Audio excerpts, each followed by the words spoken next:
दोस्तों नमस्कार। इस समय बहुत सारे लोगों का फीडबैक, आप सब साथियों का एक फीडबैक आ रहा है कि अगर केजरीवाल अपने मोबाइल का पासवर्ड नहीं देता, तब वैभव ने भी अपने मोबाइल का पासवर्ड देने से मना कर दिया है। दूसरी तरफ बाकी जो डिजिटल एविडेंसेस हैं उनको डिस्ट्रॉय करने का प्रयास किया गया है।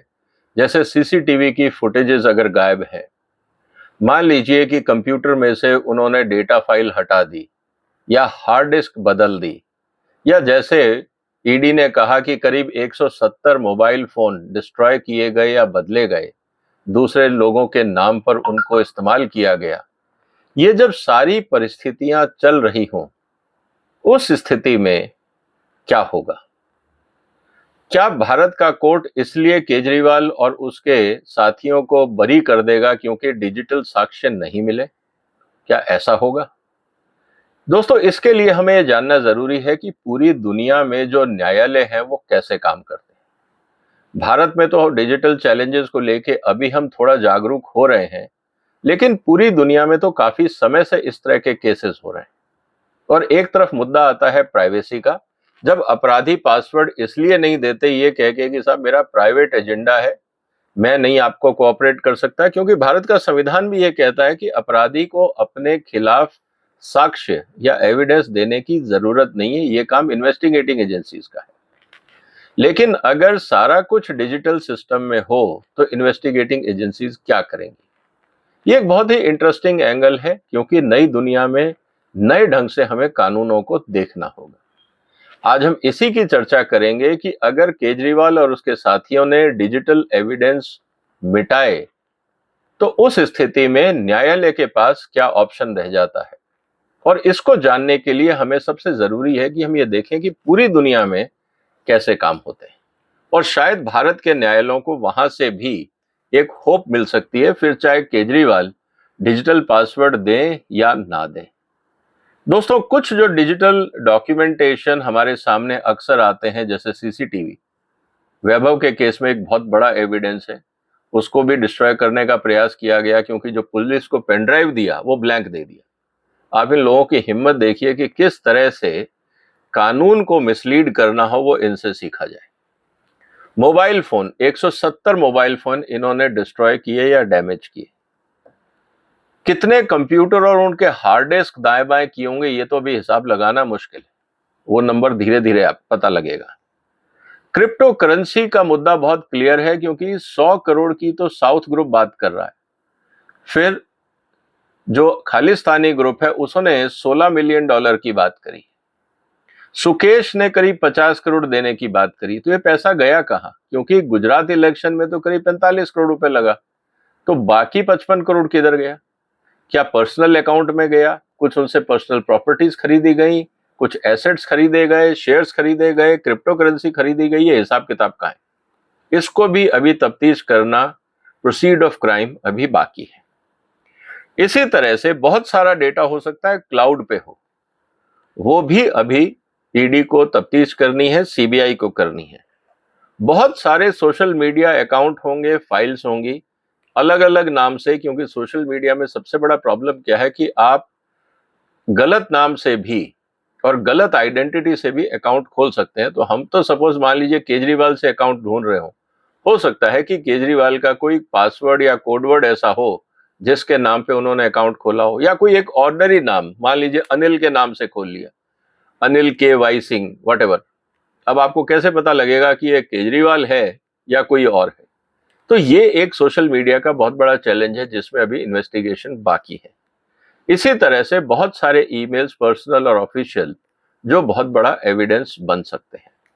तो आज की दुनिया में डिजिटल एविडेंसेस जो दोस्तों वो हैं, वो बहुत महत्वपूर्ण है। और आपको भी पता और हमको भी पता है कि हमारी जिंदगी में फिंगरप्रिंट मिले या ना मिले, डिजिटल प्रिंट तो मिल ही जाते हैं। डिजिटल डेटाबेस बहुत वाइटल हो गया है कानून के लिए भी और गुनाहगारों को पकड़ने के लिए भी। अब हम आते हैं मुद्दे पर। मुद्दा यह है कि अगर केजरीवाल ने पासवर्ड नहीं दिया या डिजिटल डेटाबेस को डिस्ट्रॉय किया, तो कानून उसको कैसे देखता है?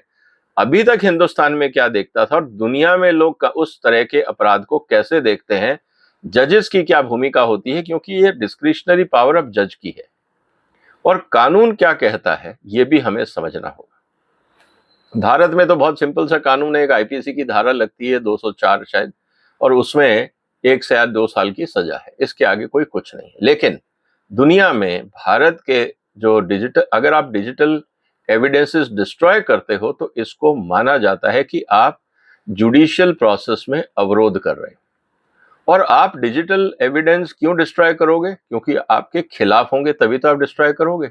तो ये अपने आप में कोर्ट इस बात को मानते हैं कि अगर आपने डिजिटल एविडेंसेस डिस्ट्रॉय करे, इसका मतलब वो आपके खिलाफ थे। तो एक एजम्पशन लेके चला जाता है कि अगर आप डिस्ट्रॉय कर रहे हैं मतलब वो आपके खिलाफ थे, इसका मतलब आप गुनहगार हैं, पहली बात। दूसरा, अगर आप पासवर्ड नहीं दे रहे हैं, ये तो आप कह सकते हैं मेरा प्राइवेसी का राइट है, लेकिन कानून की नजर में अगर आप कोई चीज छुपा रहे हैं, मतलब आप एविडेंस छुपा रहे हैं, तो आप कानून की भाषा में आप जो न्याय प्रक्रिया है उसमें व्यवधान डाल रहे हैं। और वो आप तभी डालेंगे जब उसके अंदर कुछ ऐसे डॉक्यूमेंट होंगे जो आपके खिलाफ होंगे, आपके खिलाफ गवाही देंगे। ऐसी स्थिति में भी आपके खिलाफ ही केस जाता है। तो सबसे इंपॉर्टेंट चीज ये है दोस्तों कि कानून जो पूरी दुनिया में है डिजिटल डॉक्यूमेंटेशन को लेके वो बहुत क्लियर है। उसमें ये एक्सपेक्ट किया जाता है कि जैसे ही आपने कोई केस किया या आप पे कोई केस हुआ, अब यहां से आगे आपको बहुत ध्यान से समझना होगा, जैसे ही आपके ऊपर केस हुआ या आपने केस किया, उस स्थिति में ये आपसे एक्सपेक्ट किया जाता है कि आप सारे डिजिटल एविडेंसेस संभाल के रखेंगे। इस बात को समझना होगा, क्योंकि ये देखा जाएगा कि जो आपने एविडेंसेस डिस्ट्रॉय किए वो केस होने के बाद हुए डिस्ट्रॉय या पहले हुए। अगर बाद हुए तो वो आपके नेगेटिव जाएगा। अगर वो एविडेंसेस आपने पहले डिस्ट्रॉय किए या कोई फाइलें आपने डिस्ट्रॉय करी और केस उसके बाद हुआ, तब ये माना जा सकता है कि वो एक रूटीन प्रोसेस है। तो इस बात को हमें समझना होगा। इसीलिए law makes it clear that parties have a affirmative duty to preserve evidence. ये आपकी जिम्मेवारी है। Any breach of the duty and any resulting destruction or deletion of evidence may result in some serious consequences.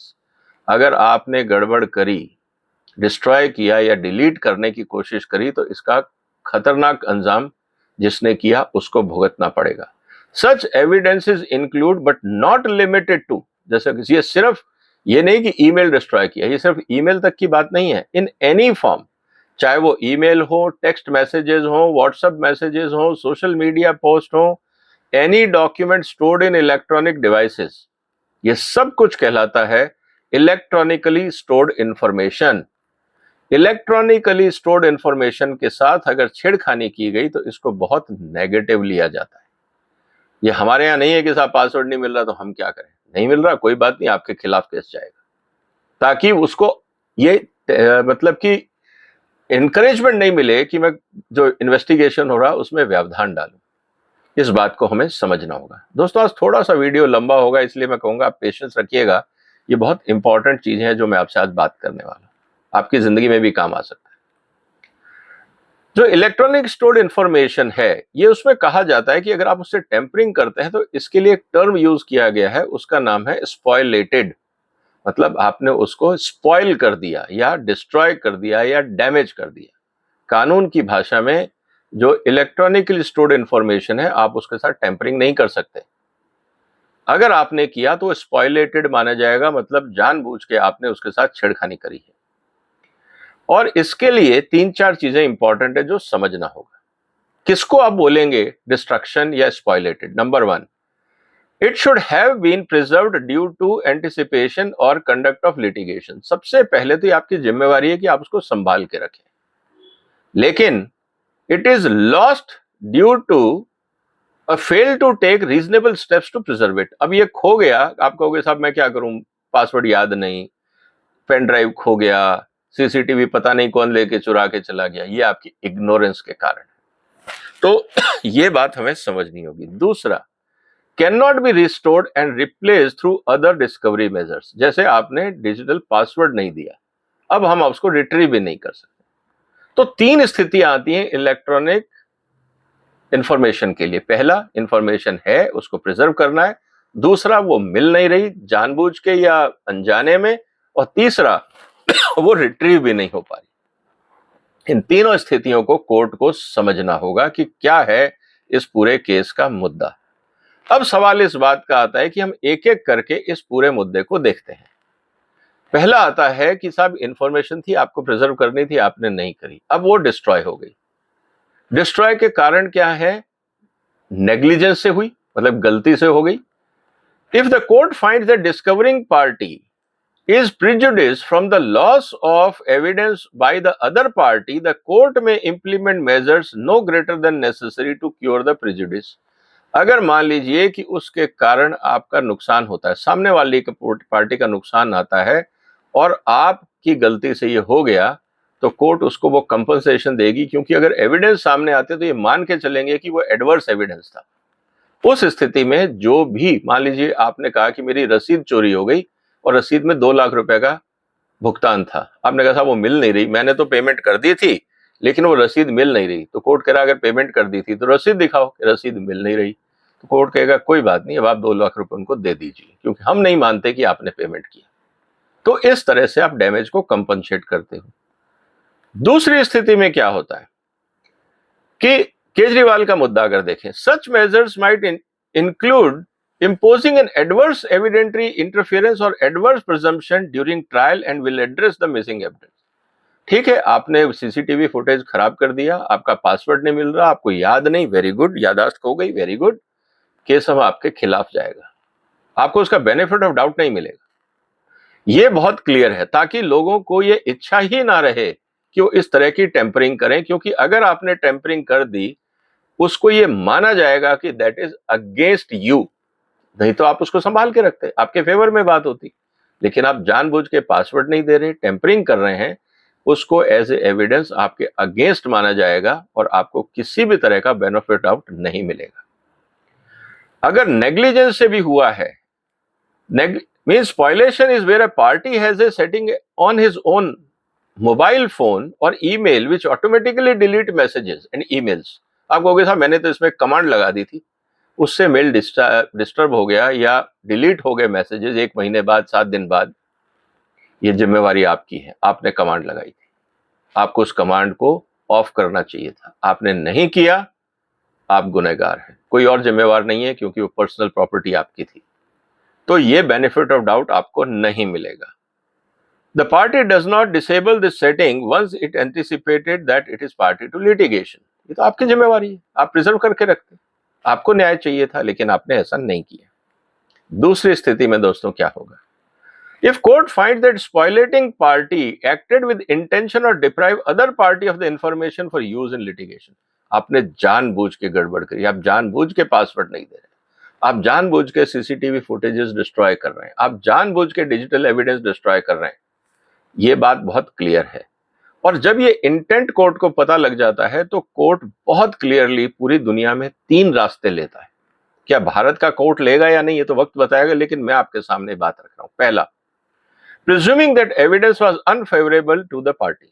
ये आपने इसलिए destroy होने दिया या किया क्योंकि वो आपके खिलाफ था, इसका मतलब आप गुनहगार हैं, पहला एजम्पशन तो यही मानते हैं। Instruct the jury either it may be और must presume that evidence was unfavourable to the party. अब कोर्ट ये मान के ही चलेगा, आपको मौका देंगे कि अगर आप देते हो तो अच्छी बात है, अगर आप पासवर्ड नहीं दे रहे तो हम आपको ये मान के चलेंगे, और कोर्ट भी इस बात को तख्तीस करेगा एविडेंस के रूप में कि आपके खिलाफ था, तभी आपने ऐसी गड़बड़ करी। और तीसरा, dismiss the case entirely against the person who is hiding the facts और enter into a default judgment against the spoiling party.